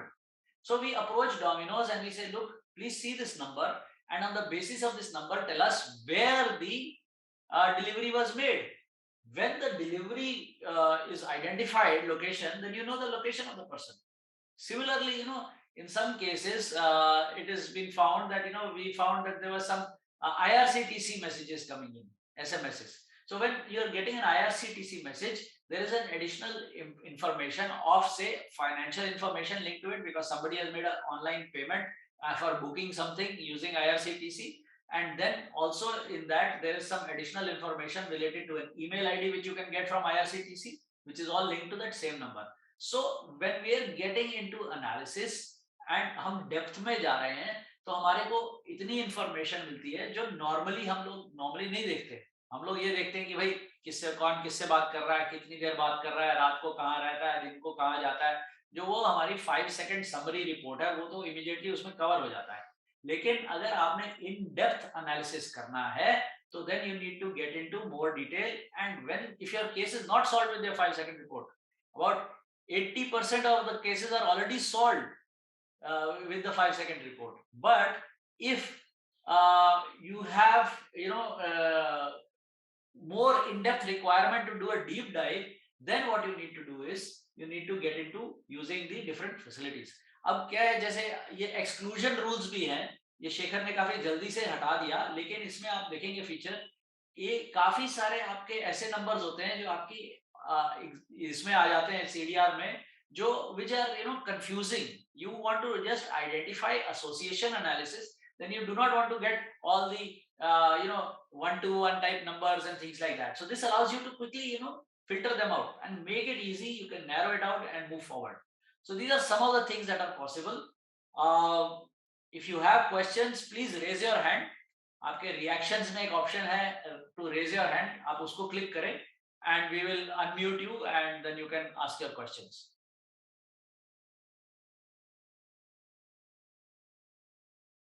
Okay, so we have Mr. Prakhyat Iyer. हाँ जी. Okay. Yeah. Thank you, Samir, for a beautiful session and Shekhar for a very good explanation. I just wanted to understand एक चीज कि अगर ये सवाल last week भी किया था कि अगर कोई WhatsApp use कर रहा है और they are not using the cell directly, how do we track such kind of activities और हमें कैसे पता चल सकता है? It's a pretty good question. The key thing is that if you look at the Forensic Friday schedule that we have shared with you, next week's session is A to Z of IPDR analysis. WhatsApp is basically using the internet protocol. So we are going to be showing you those WhatsApp calls and how we identify those WhatsApp calls and things using IPDR analysis in the next session. So IPDR is focused on the next session. Any questions related to normal, conventional CDR, tower dump and other analysis, feel free to ask in this session. Okay तो जो question था वो तो पहले sir ने पूछ ही लिया, वो व्हाट्सएप वाला। तो और एक बेसिक क्वेश्चन है, ये जो सॉफ्टवेयर सर ने बताया है, क्या ये सॉफ्टवेयर का कोई ट्रायल वर्जन है या फिर हमें हर वक्त ये सॉफ्टवेयर सब्सक्राइब करना पड़ेगा? मतलब अगर हमें ये कोई ट्रेनिंग लेना है कि कैसे यूज कर सकते हैं, या इसका क्या कोई ट्रायल वर्जन होता है, या और कहाँ से हमें ये सॉफ्टवेयर मिलेगा? ये आपको अभी एक फीडबैक फॉर्म का लिंक डाला है, आप उसमें हाँ. तो आपको ट्रायल वर्जन मिल जाएगा. Trial version are available. आप ओके मतलब for authorised people. Okay okay तो आप इसमें वो डाल दीजिएगा and then we will get back to you on that. Okay okay okay okay. Next please mister Pranish Pande. हाँ सर, नमस्कार सर. हाँ नमस्कार, बताइए. मैं ये पूछना चाह रहा था कि सस्पेक्ट जो हमारा है वो एक जगह पर है. मैं ये चाहता हूँ कि अगर वो सस्पेक्ट का है, मैंने उसका टावर और जिस स्थान पे वो बंदा मिला है, क्या वो टावर डंप क्या उस अगल बगल का और उस सेम लोकेशन का पूरा नंबर प्रोवाइड करा देगा ये आपका? जी, टावर डंप यही होता है कि आपका जो आपने स्पेसिफाई किया है, दो तरीके होते हैं टावर डंप लेने के. सबसे पहली चीज तो ये है कि आप एक, जैसे अभी पिछले सेशन में आपको वो सुभाषिनी मैडम ने दिखाया था, सेल साइट एनालाइजर यूज करके आपने सारे टावर आइडेंटिफाई कर लिए उस एरिया. ये वो है. उसके बाद आपने उस समय का निकलवा लिया डेटा, जो उस जिस समय पे आपका वहां पे हमारा सस्पेक्ट था. मौके पे वो सस्पेक्ट था. ठीक है. हाँ. तो आपने उस समय का निकलवा लिया. फिर आप क्या करेंगे, अब आप लगाएंगे गणित, मैथमेटिक्स. आपने क्या करना है कि भाई वहां पे जो रेगुलरली रहते हैं उस इलाके के, वो आपके टावर डंप में से आप उनको निकालोगे. फिर आप दूसरा आप एनालिसिस करोगे कि भाई इतने लोग बचे हैं, इसमें से आप देखोगे कितने नए सिम वाले हैं. कई बार क्या होता है कि वो नया खरीदा हुआ सिम होता है जो क्रिमिनल खरीदता है इसके लिए. दूसरा ये देखते हैं कि जिसकी एक्टिविटी कम है. तो ऐसे करके आप उसको नैरो करते करते करते आप ले आते हैं उस लेवल पे कि भाई ये 10, 50, 20 नंबर हैं जिनका मैं सीडीआर मंगाता हूँ. सीडीआर मंगाने के बाद आप एनालाइज करते हो उसकी मूवमेंट. आप ये देखते हो कि भाई यहाँ पे उसने सपोज ये मौका है जहाँ पे उसने सपोज कोई कांड किया और वहां से वो भागा और उसको देखा गया ये वाली रूट पकड़ के. तो आप वो देखोगे कि भाई कौन से सिम्स हैं जो उन टावर्स में ऐसे मूव कर रहे हैं उस समय के अराउंड. तो आप ये हाँ बताएं सर, बताएं सर, प्लीज कंटिन्यू. हाँ, तो आपने जब ये निकाल लिया मैप पे, आपने देख लिया कि भाई ये टावर है इस रूट पे. आपने देखा कि ये इस समय ये इस तरफ मूव कर रहा है. और उसका वो मूवमेंट उस हिसाब से है, तो आपको ये आइडिया हो जाएगा कि भाई ये 5-6 नंबर हैं, ये हो सकते हैं मेरे इंटरेस्ट के। उसके बाद तो फिर ऑन द ग्राउंड इन्वेस्टिगेशन जैसे आप करते हैं वो कीजिएगा और हो जाएगा। सीडीआर में क्या बी पार्टी का भी एसडीआर आ जाएगा? नहीं, एसडीआर तो आपके पास वो होना चाहिए ना, बी पार्टी नहीं, का आपके पास उसका एसडीआर का आपको वो मिलता है ना, डीवीडी मिलता है हर महीने, जी जी। उसमें से आप लुकअप करेंगे ना वो बी पार्टी कौन है। अच्छा ठीक है, थैंक यू सर। वो आप सॉफ्टवेयर से कनेक्ट कर देंगे उसको तो आपको अपने आप बता देगा वो। Thank you sir number, phone number can you please give me? हाँ, आपको कॉन्टेक्ट सब कुछ दे देंगे। अभी ये फॉर्म, एक फॉर्म शेयर करा है सर, उसमें प्लीज अपनी इन्फॉर्मेशन आप शेयर कर दीजिए। उसमें आप सारी इन्फॉर्मेशन लिखेंगे, वो हमारे पास आएगा, हम कैटेगराइज करके आपको कांटेक्ट कर लेंगे सर। अगर आपको फोन नंबर भी चाहिए उसमें आप लिख दीजिए, आपको फोन नंबर भी भेज देंगे, उसमें कोई। Okay, thank you sir, thank you very much, thank you sir. Thank you. Next आप अपना हैंड डाउन कर लीजिएगा जिन जिनका हो गया है। मिस्टर अभिषेक, वीडियो ऑन करिए please. Yeah. So hi. Firstly, I would like to thanks both Shamir and Shekhar. I don't see your video. Could you just have a quick? Can you hear me? Yes. Okay. So I just I can't switched see to you. my video, but I'm not sure why it's not, maybe network issue. So firstly, I'd like to thanks both of you. I'm from academics, having experience on crypto for more than 20 years. So basically, it's really a nice software. What I understand from an academics viewpoint is a database from where you are basically collecting good points to make it more pinpoint. So my idea is, I'm sure that you are also using ML, machine learning techniques, or some statistical analysis, what you are using inside the code. So I am not much interested on how they are being used, but from the inside I'm interested. So how that can be used, and I'm sure that more machine learning techniques could be useful here to get automated kind of detection things that can also be incorporated here. Another thing is that how to get this CDR data. I mean, being an academician, can I have this access to that? I'm not sure. No, not If we that's have not going to happen. As an academician, see, CDR data is only available to law enforcement, government. It can only be got on special request. You can create dummy CDR data for your own experimentation and trial, but please do not expect Yes, this yes. from the service providers. That is one. The second is, yes, machine learning is important and is also Sir? increasingly, going on from the perspective of investigations and things like that. And if you put in your details in the feedback form related to machine learning, we can have a separate chat on this in more detail at a later time.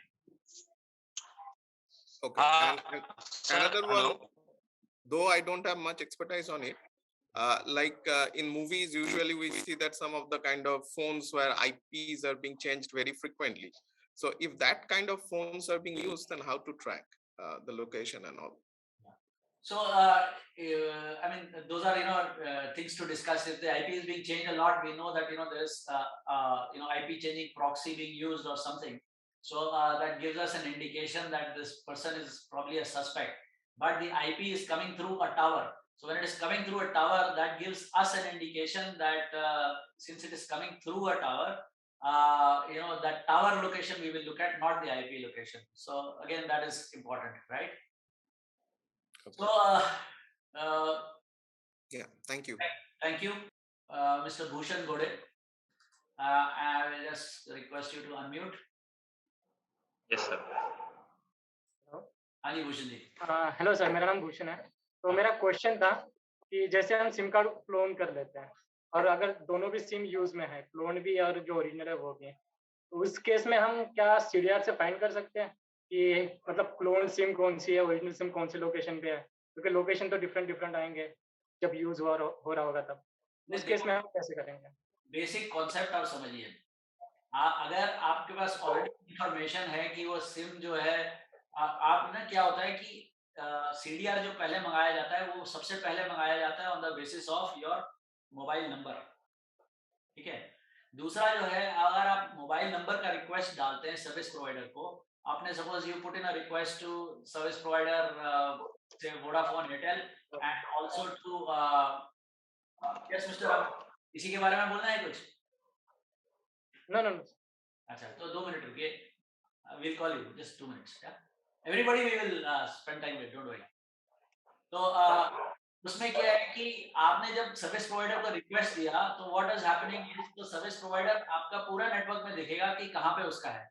अगर Airtel का SIM clone होके Airtel में use हो रहा है तो Airtel नहीं allow करेगा, the network is not going to allow it, the same SIM can not be used in two locations at the same time.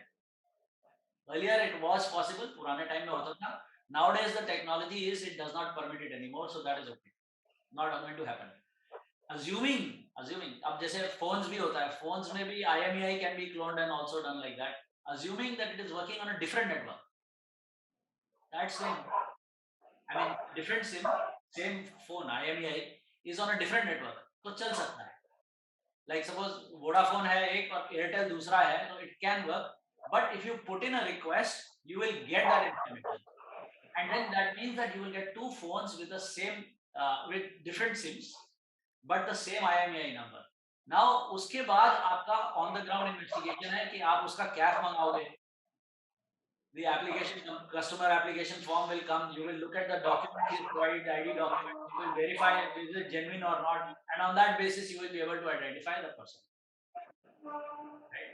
You can also, using the IMEI, using the tag, the type allocation code, identify the make and model of the phone also, ये भी आपको पता चल जाएगा, तो उससे भी आप पता लगा सकते हैं, क्योंकि आपको पता है कि ओरिजिनल फोन तो ये था, अब इसका क्या है, ये क्या यूज कर रहा है, आप उसका IPDR देखोगे तो आपको दिखेगा कि वो एक्टिविटी क्या यूज कर रहा है। For example you will see that it is the phone has got the it is basically an iPhone, the IMEI number is of an iPhone, but the activity that it is doing is it is approaching the Google Play Store, from IPDR activity you are detecting it is approaching Google Play Store, तो आपको पता चल जाएगा fake कौन सा IMEI, ठीक है ना, because it is not an Android phone, it should be touching the Apple Store and not this, so there are different ways to do this, so that is there. I hope it answers your question. Okay, thank you. Next is Mr. Bhosle.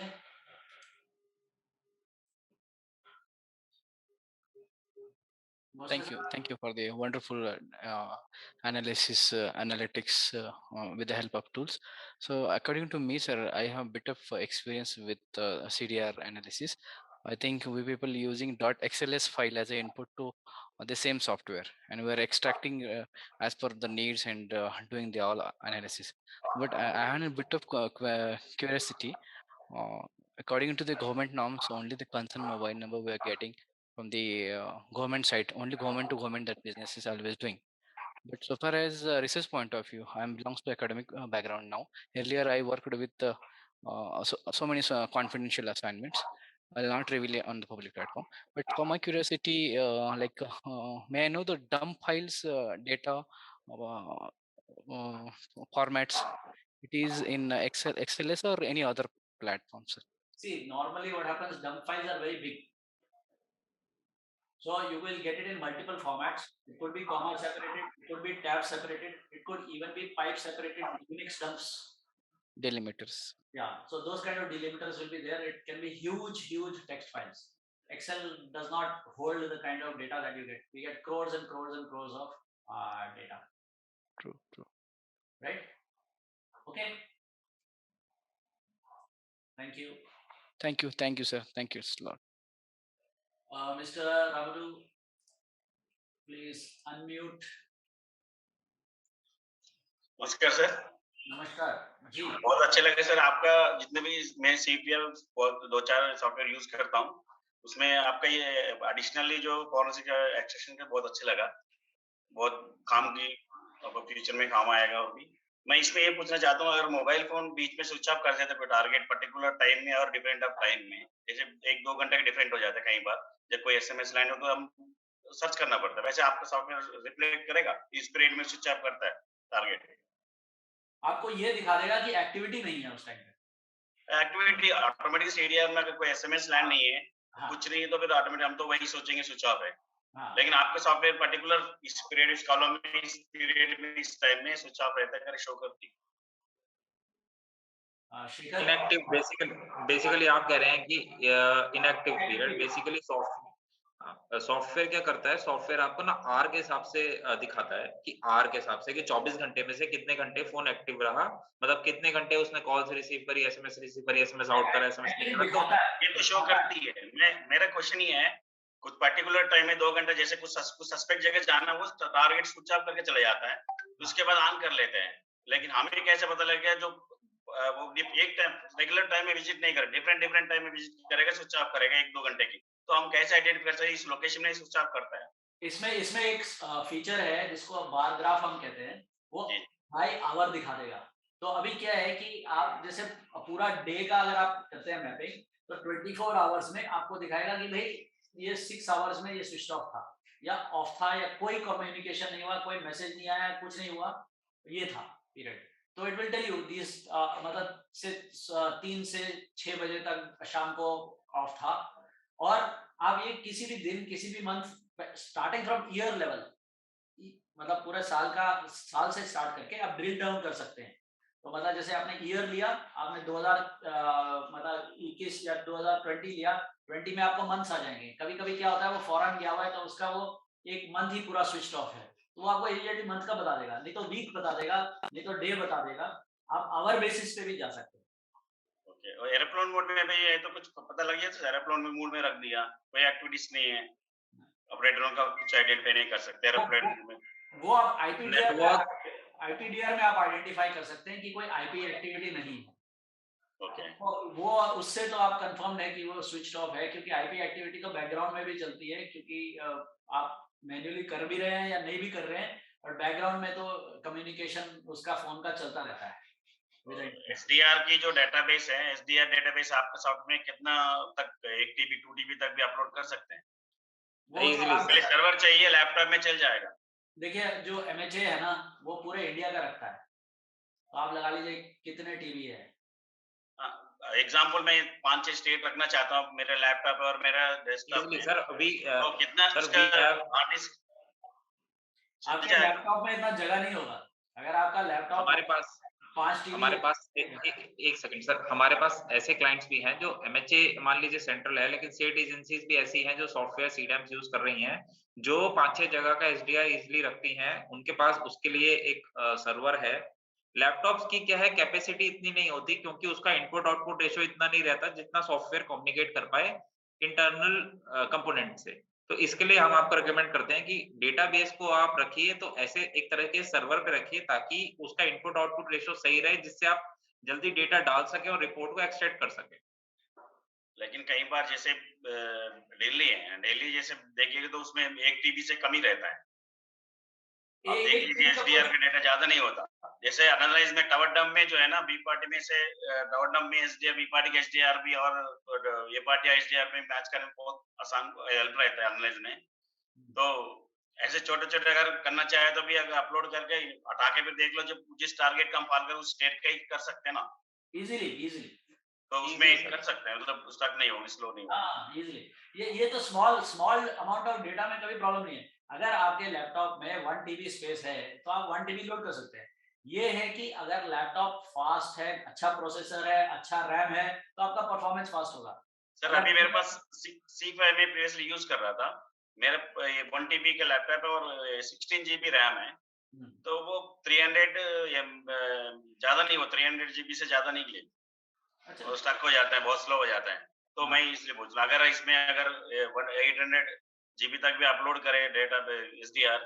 Sir, we actually in CDAMs not deal with GBs, हम तो TBs में रहते हैं sir. तो हमारे clientele ऐसे हैं तो जो TB पे भी डेटा बेस है और वो इजीली काम कर रहे हैं। तो 300 GB जस्ट 300 GB बहुत। फीडबैक फॉर्म में आप डाल देना ये प्रॉब्लम, आपको हम एक आपके यहाँ पे, आप तो डेली बेस्ड हो, आपको डेमो यहीं पे करा देंगे आपके यहाँ। ठीक है sir, thank you sir. Welcome. Okay, so Bhagirath ji. Hello sir, नमस्कार, भागीरथ को। नमस्कार जी। सर मेरा क्वेश्चन था कि जो कॉल डाटा में कॉल फॉरवर्डिंग है, कॉल डाइवर्ट है आती है, उसमें तो बी पार्टी पे जिस पर डाइवर्ट किया है उसके बी पार्टी में वही नंबर आता है, लेकिन वो डाइवर्ट कॉल आगे जाता है, उसका एनालिसिस कैसे करते हैं? फिर उसका क्या बी पार्टी की फिर कॉल डाटा मंगवा के एनालाइज करते हैं या कैसा, उसके बारे में थोड़ा एक्सप्लेन। देखिए क्या है, अब आप कॉल फॉरवर्डिंग का मैं उदाहरण लेता हूँ। आपने मेरे को कॉल किया, मैंने अपना फोन सपोज रखा हुआ है या स्विच ऑफ किया हुआ है या जैसे भी किया हुआ है, मैंने कॉल फॉरवर्डिंग सेट की है, तो क्या होगा कि आपने तो आपके सीसीआर में क्या आएगा कि आपने मुझे कॉल किया जी, लेकिन मेरा मेरा जो फोन सेट है वो आगे सेट है कि भाई वो कॉल आगे फॉरवर्ड करने के लिए, करेक्ट? तो मेरे सीडीआर में क्या आएगा कि भाई मेरे को इनकमिंग कॉल आया आपसे और मैं ऑटोमेटिक आउटगोइंग कॉल गया जो दूसरा फॉरवर्डिंग नंबर मैंने सेट किया हुआ है, करेक्ट? जी, तो हाँ जी, आपको जो सीडीआर बुलवाना है वो उसका है जिसके यहाँ पर सीडीआर जिसमें फॉरवर्डिंग सेट है, ठीक है ना? तो आपने जैसे मेरा सीडीआर मंगवाया तो उसमें आपको दोनों नंबर मिलेंगे और आप एनालाइज कैसे करोगे? जैसे सीडीआर में हम डालते हैं तो क्या होता है, कॉल कॉन्फ्रेंसिंग और कॉल फॉरवर्डिंग वाला जो है वो सेम टाइम पीरियड में मल्टीपल कॉल्स कर रहे हैं, ओवरलैपिंग कॉल जिसको कहते हैं ना, जी, कि भाई आपने जैसे 3:03 पे कॉल स्टार्ट हुआ, 3:10 पे खत्म हुआ, तो एक इनकमिंग कॉल 3:03 पे है और एक आउटगोइंग कॉल भी 3:03 पे है, जी, सेम नंबर से। तो क्या हुआ कि आपके एनालिसिस में ये दोनों आ गए और आपको ये पता चल गया कॉल फॉरवर्डिंग की। जी, जी, thank you. Welcome. Okay, anybody else, any other questions? Yes, it can identify the conference call also, Mr. Manohar, sir. GPRS data we will be doing, ये अपना होगा GPRS का सेशन जो है, मतलब वो ITDR वाला सेशन होगा, you can see it in that. अगर there is a question from Satish Kumar ji, he says that is there any trick to track ISD number in India? So ISD numbers can, all ISD numbers which are operating inside India are using Indian towers. So you can actually get the CDR of the ISD number in India, ये मिल जाता है आपको, इसमें कोई problem नहीं है। In fact आपके gateway CDRs में ISD CDRs भी आपको मिल जाते हैं, so you can analyze that also. And of course, it is useful for tower dump analysis. You can do very large scale tower dump analysis. आपके क्या होता है कि आप 10, 100, आप कोई भी in any location, what happens is that you are जैसे the crime scene, when you are covering the crime scene has more than one tower of the same service provider. तो अगर आप देख रहे हैं कि भाई एयरटेल लेते हैं तो Airtel will have 5 towers covering the crime scene possibly. Maybe Voda के 3 towers हैं, BSNL के 2 towers हैं, Jio will have 4 towers covering the same crime scene. So मौके को वो इतने towers cover करते हैं, तो अब एक tower के करोड़ों डेटा होता है. So you need to be able to handle as many of those as you can. So it can be done, it is easily done, and it is done at high speed, because the key thing for tower dump analysis is speed of import of data. जितनी जल्दी आपका data आएगा तभी आपका analysis होगा, नहीं तो नहीं होगा, and that is what this can do very fast. So we now have a question from Mr. Suraj Chhatri. Suraj Chhatri, sir. मेरा पास एक कंप्लेन आया था कि उसका पास continue service SMS plus different number से एट ए टाइम मैंने second में फोन आ रहा है। उसका सीरियल है आपके पास? जी, सीरियल के लिए भेजा था, लेकिन सीरियल मेरा पास अभी तक नहीं आया है।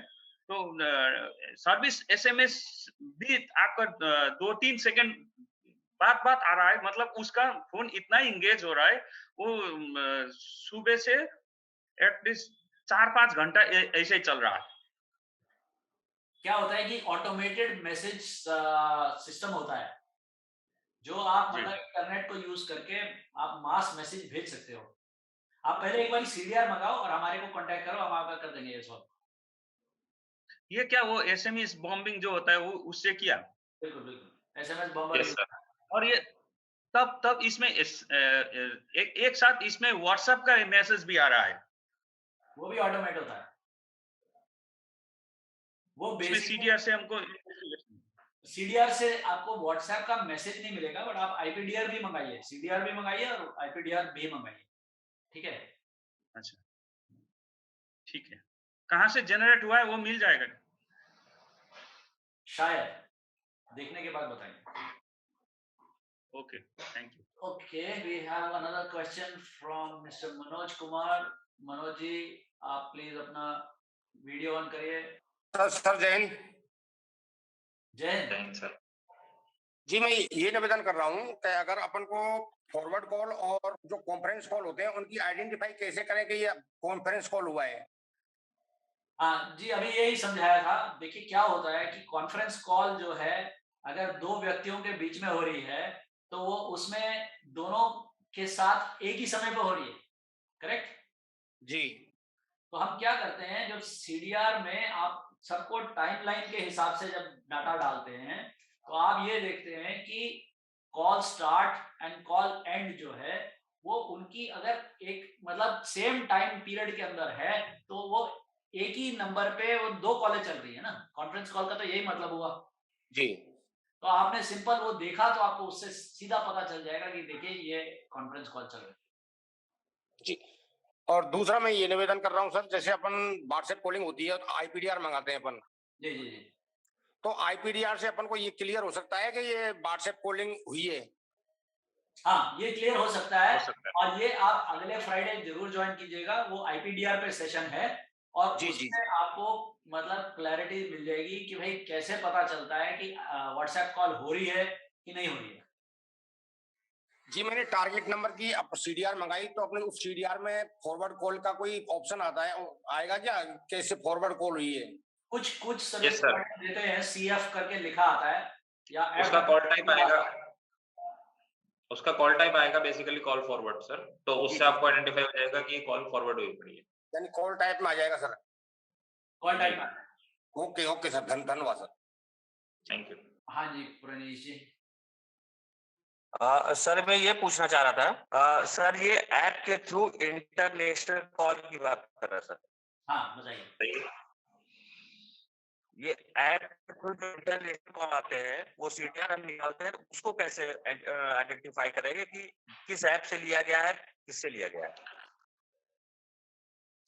Sir application basically IPDR data से रिलेटेड होती है, उसका सीडीआर के साथ कोई लिंक नहीं होगा। एप्लीकेशन की एनालिसिस का फोरेंसिक फ्राइडे हमने नेक्स्ट वीक अरेंज करा है जो आईपीडीआर के ऊपर बेस्ड है। सर मैं ये कह रहा हूँ कि कई ऐसे ऐप आते हैं जिसमें इंटरनेशनल नंबर मिल जाते हैं, फ्री कॉलिंग के एक दो कॉल होती है उसमें। देखिए दो तरह के ऐप है, ऐप जो फोन पे लोडेड है, अगर वो फोन पे लोडेड है तो वो आईपीडीआर कैटेगरी में आ जाएगा क्योंकि वो इंटरनेट बेस्ड कॉलिंग है। अगर वो आपके पास जो सीडीआर है वो इनकमिंग वाले का है जिसको कॉल आया है तो उसके फोन पे तो लोडेड नहीं होगा ना, तो वो आईपीडीआर में नहीं आएगा। लेकिन वो आपको कॉल जो आएगा वो दूसरी तरफ के इंटरनेट गेटवे से आ रहा है क्योंकि वो है तो इंटरनेशनल नंबर जो है वो एक्चुअल इंटरनेशनल नंबर नहीं है, वो इंटरनेट बेस्ड ऐप बेस्ड है। तो वो जो है वो किसी के गेटवे से आ रहा है तो आपने वो गेटवे का नंबर लेके टाइम और डेट देके और जो नंबर आपको लिखा हुआ आ रहा था वो लेके आपने सर्विस प्रोवाइडर को अप्रोच करना है कि देखिए इतने बजे हमारे को इस गेटवे से ये कॉल आई है और इस पे एक्शन ली जाए क्योंकि ये हमारे को इंटरनेट कॉल आई है इंटरनेशनल। इसमें क्या है कि वो सर्विस प्रोवाइडर का भी इंटरेस्ट है, सर्विस प्रोवाइडर का रेवेन्यू लॉस हो रहा है, उसको पैसे कम मिल रहे हैं तो वो आपके साथ मिलके उसको खोज निकालेगा। आपने सिर्फ उसको ये समझाना है कि ये उन्होंने इंटरनेशनल कॉल की है इंडियन रूटिंग के थ्रू इंटरनेट से, वो आपको हेल्प करेगा इसमें। Okay thank you sir. Welcome. Mister Praveen Singh. Sir आजकल एक सीडीआर में एक कॉल टाइप में एक चीज आ रही है, call wifi calling and wifi SMS, जो वाईफाई से कनेक्ट हो जाता है वो फिर उसके बाद वाईफाई से कॉलिंग फॉरवर्ड होता है उसमें, तो वो चीज उसमें एक आईपी देता है, जैसे कि जो सेल आईडी है उसके आईपी देता है, उसको जो एनालाइजर है वो रिजेक्ट लाइन में डाल देता है, रिजेक्ट रो में डाल देता है। तो वो कैसे एनालिसिस करें और वो चीज कैसे अपन आइडेंटिफाई कर सके कि भैया ये किस राउटर से है क्या नहीं। आप कौन सा एनालाइजर यूज कर रहे हैं? एक्चुअली मैंने केतन भी यूज करा है और जेस्ट टूल किट भी यूज करा है। आप ऐसे करिए, अपना जो फीडबैक फॉर्म है इसमें ये डाटा डाल दीजिए, आपको बाद में आपको दिखा देंगे इसको कैसे करना है, करके दिखा देंगे। जी सर, जी thank you. Thank you. Okay, again Bhosle sahab 1 minute. Thank you very much, sir. Sir, I wanted to do some MOUs with your brand so that I can be grateful to do something in innovative from the government side and from your side also, sir. So in that way, I will contact to you, sir. So what is the procedure laid down? I will follow with my officials persons also, sir. No problem. Thank you very much. Okay. Thanks a lot. Thank you. So if there are no more questions, we will end the session here today.